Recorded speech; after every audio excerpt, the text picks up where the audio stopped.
Installation de Docker sous Ubuntu 20. Ceci est un exemple. Chaque installation de Docker est spécifique à chaque distribution, c'est-à-dire que le principe ne sera pas forcément pareil si vous l'installez sur une CentOS, une Red Hat ou une Debian par exemple.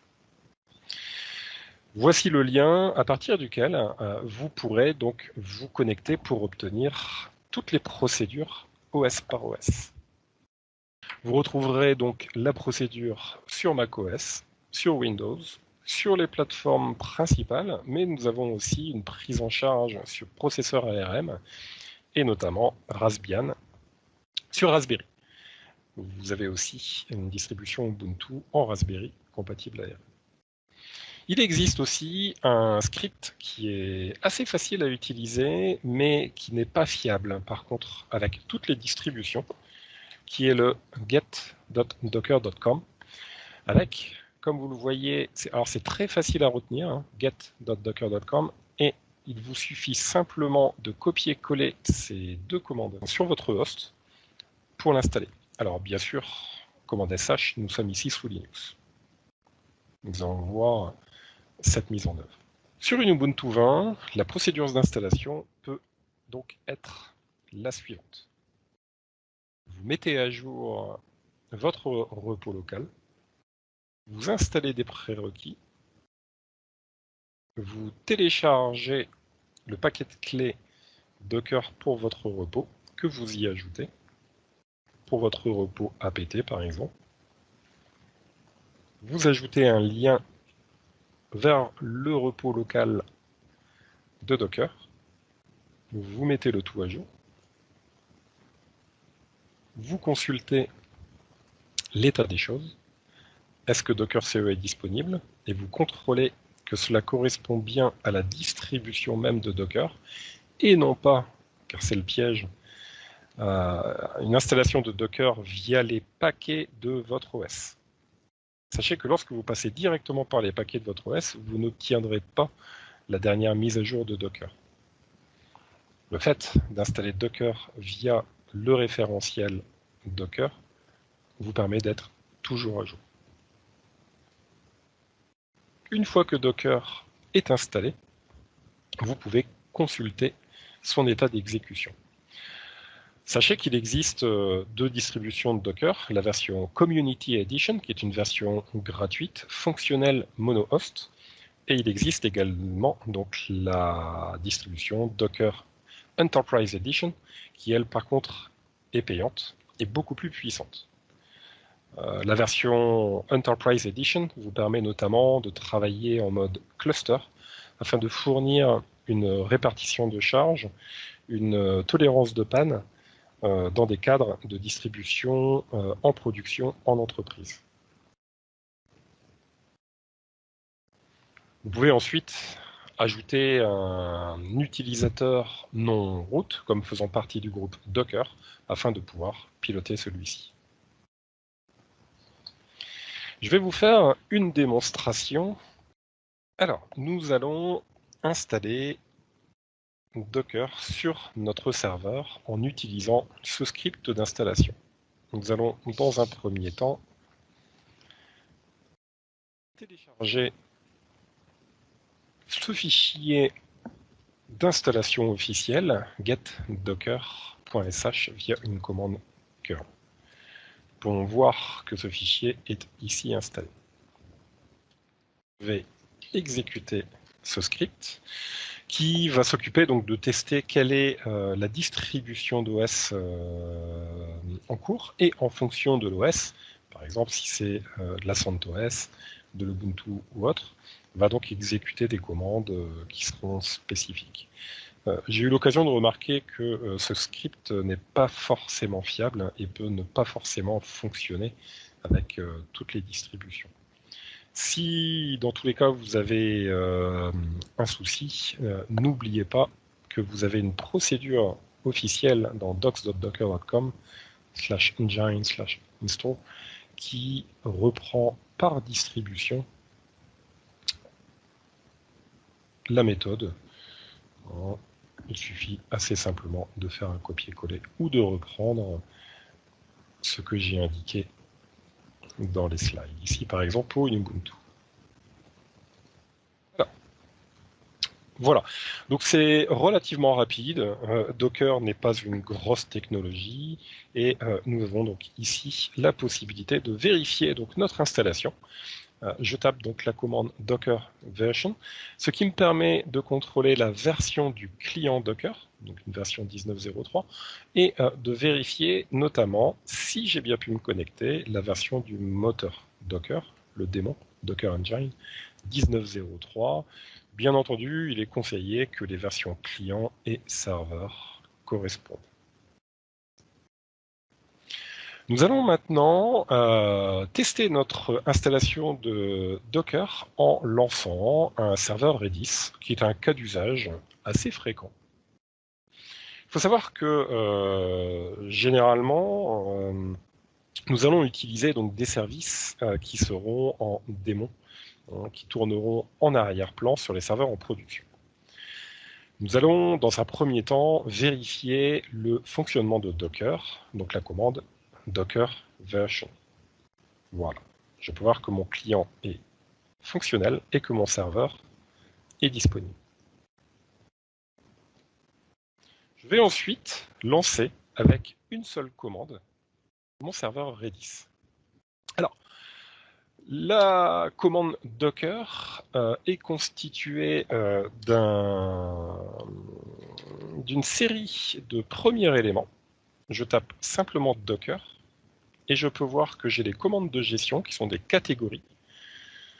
Je peux donc gérer des conteneurs, je peux gérer des images, je peux gérer les réseaux, des volumes, etc. Je vais ici gérer les conteneurs.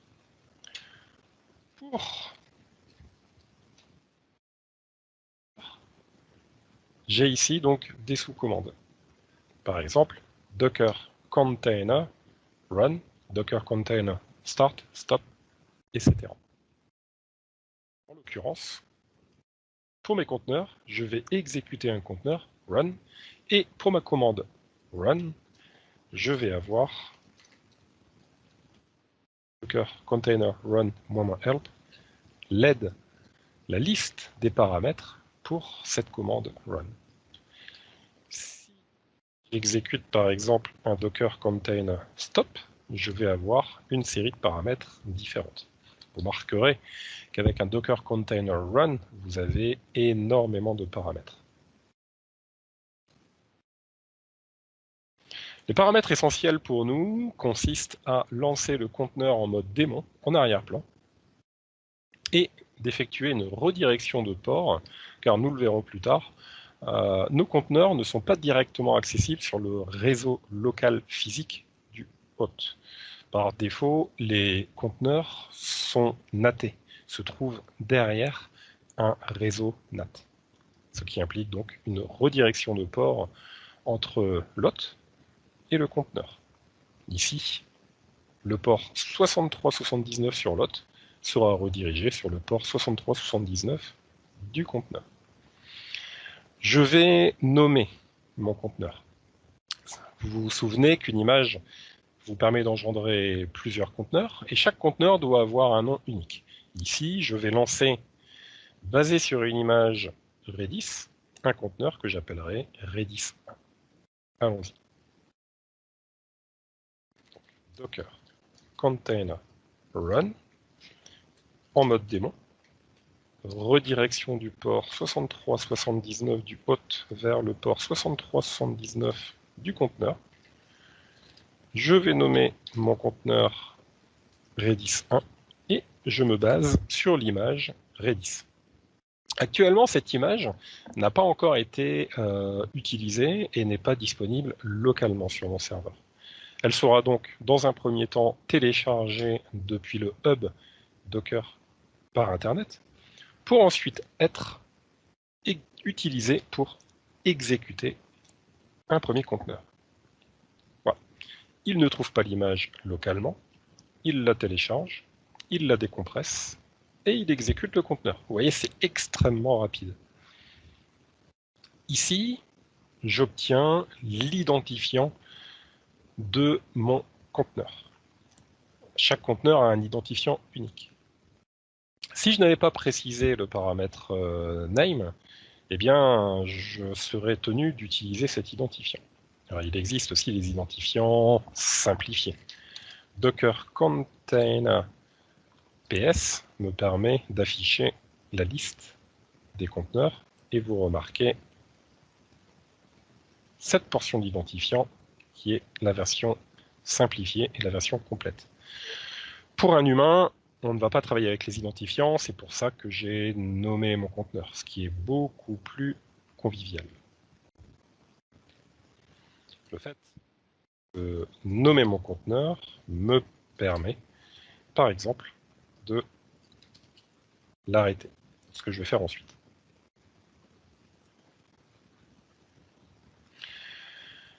Testons notre serveur Redis. Ce conteneur est exécuté. On y trouve donc un process serveur Redis et on y trouve aussi en ligne de commande un client Redis. Donc nous allons nous connecter dans ce conteneur, mais en ligne de commande. Nous allons lancer le client Redis et nous allons vérifier si ce client peut se connecter au serveur local. Et nous sortirons. Je vais pour cela Docker Container exec, lancer une commande en mode interactive dans mon conteneur qui s'appelle Redis 1. Et la commande que je lancerai sera shell. Je suis dans mon conteneur. On peut le vérifier. La commande PS n'est pas disponible. Il faut savoir aussi que les conteneurs fournissent juste le strict nécessaire au niveau des outils sous-jacents, etc. Vous avez la possibilité, bien sûr, d'installer des outils dans vos conteneurs, mais dans le cadre ici de conteneurs orientés service, on va éviter de les charger. Je vais donc lancer le client Redis. Voilà.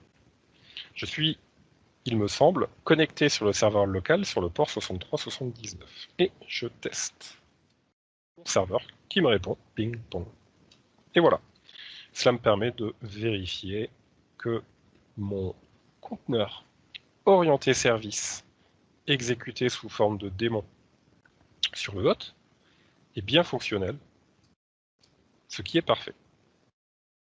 On va toutefois vérifier sur le hôte si nous avons ou pas un serveur Redis. Voilà. Sur le hôte, je peux voir que j'ai un sous-process qui s'appelle ici le Redis server. Lancement d'un conteneur en mode interactif. Parfois, vous pouvez très bien lancer un conteneur, mais uniquement pour travailler en ligne de commande, que ce soit pour faire des tests, pour commencer à préparer une image, par exemple, ou différents sujets. Sachez qu'en production, vos conteneurs sont des services lancés en démon. Ici, nous sommes plutôt dans une utilisation ponctuelle, dans le cadre, par exemple, du développement de vos images ou autre. Sachez que lorsque vous lancez un conteneur sans aucun paramètre, eh bien, vous n'allez pas pouvoir l'utiliser.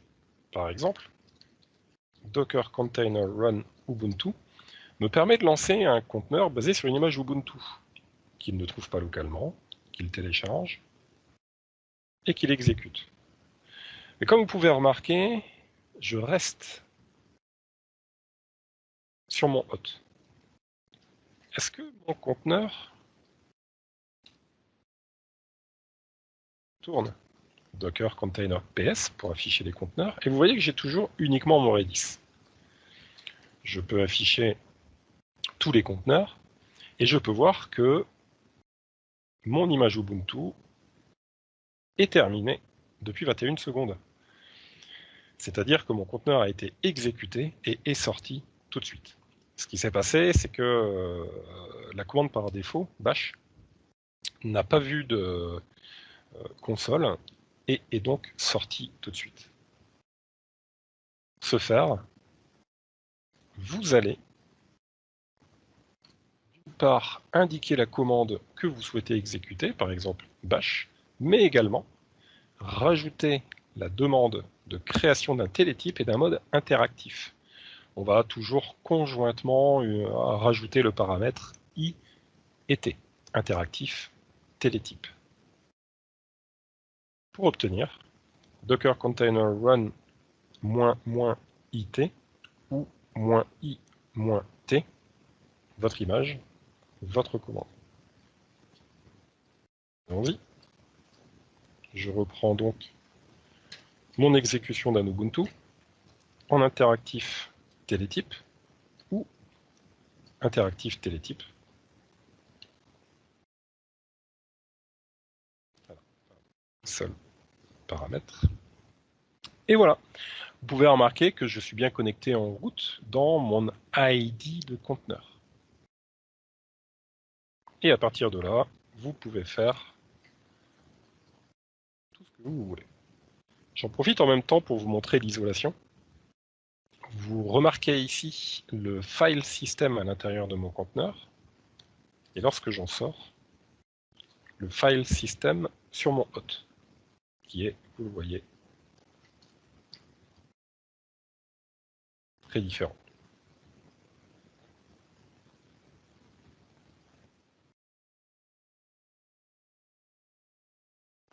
Cycle de vie d'un conteneur.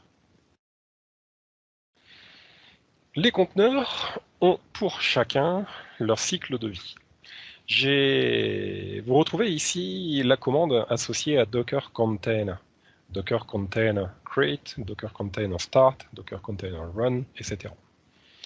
Lorsque j'ai démarré un conteneur directement en Run, il me télécharge une image si nécessaire et m'instancie ce conteneur à l'état running. Ce conteneur fonctionne.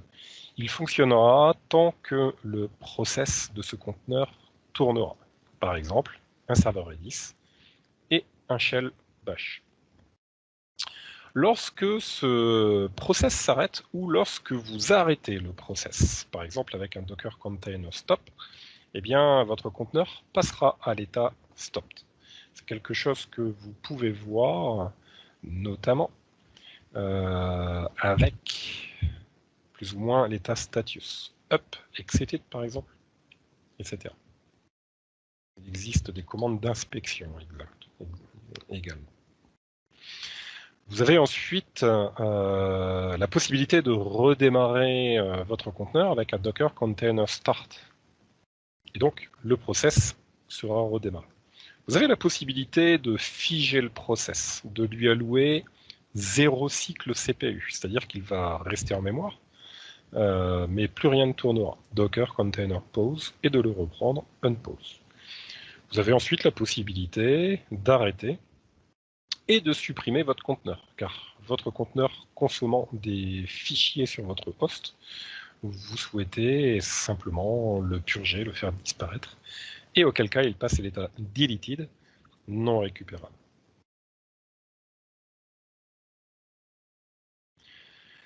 Contrôle de l'isolation des processus.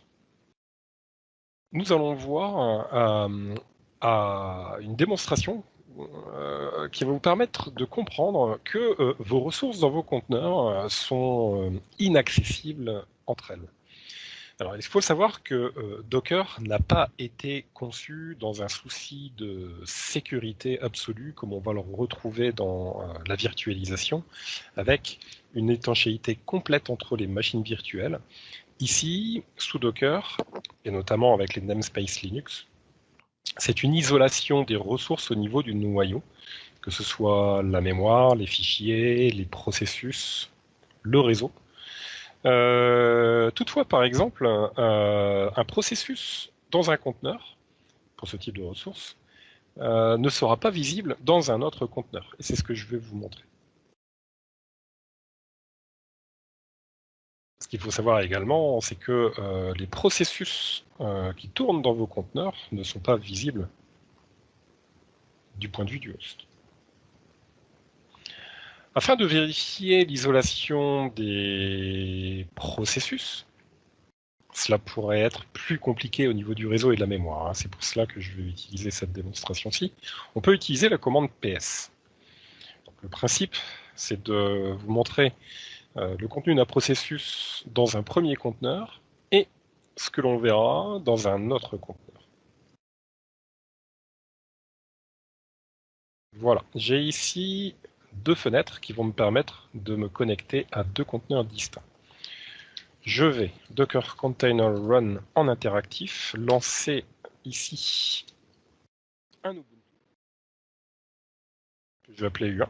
Alors attention à l'ordre des paramètres. Parfois on pense qu'on peut mettre des paramètres un peu partout, mais par exemple là ici c'est le nom de mon image et derrière mon image il n'y aura plus aucun paramètre. Voilà. Et je vais lancer un autre conteneur que je vais appeler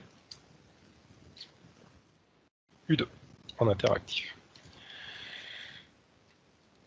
Ma commande PS complète de chaque côté.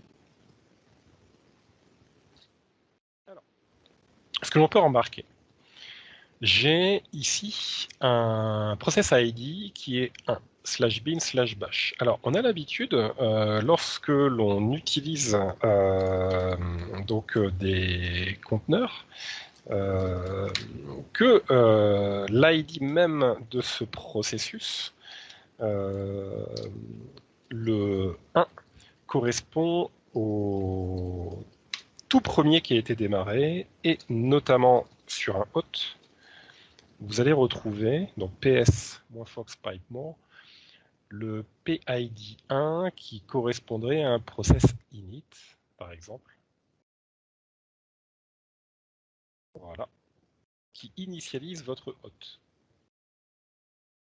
Dans le cadre d'un conteneur, le tout premier process, eh bien en fait, c'est la ligne de commande, ce qui vous a permis de démarrer votre conteneur. Généralement, ce process sera unique. Ici, par exemple, j'ai lancé un Ubuntu, donc mon process c'est bash. Si j'avais lancé un serveur Red Hat, mon process de PID 1 serait le Redis server. Pardon, lancer Redis et non pas Red Hat.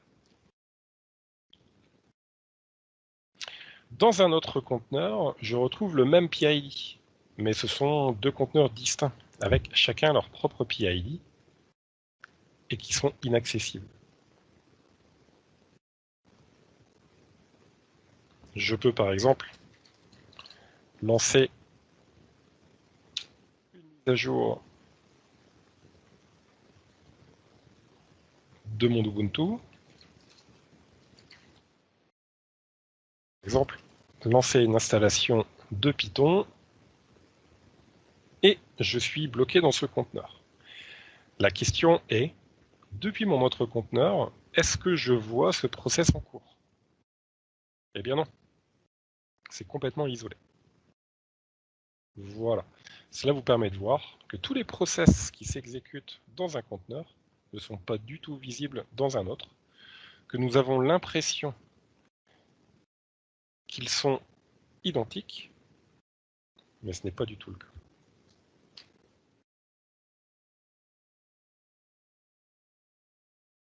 Je vous ai ici fait une démonstration de l'isolation de processus, mais sachez que deux conteneurs peuvent très bien avoir par exemple la même adresse IP en étant dans deux réseaux NAT distincts, et le tout parfaitement fonctionnel avec des redirections de port. Nous avons aperçu aussi tout à l'heure que le file system d'un conteneur n'est pas le même file system d'un autre. Vous voyez par exemple ici mon fichier U2 qui est apparu ici et qui n'apparaît pas dans mon premier conteneur. Et ainsi de suite pour la mémoire, etc. C'est ce que l'on appelle donc l'isolation des ressources via la fonctionnalité de nos noyaux namespaces.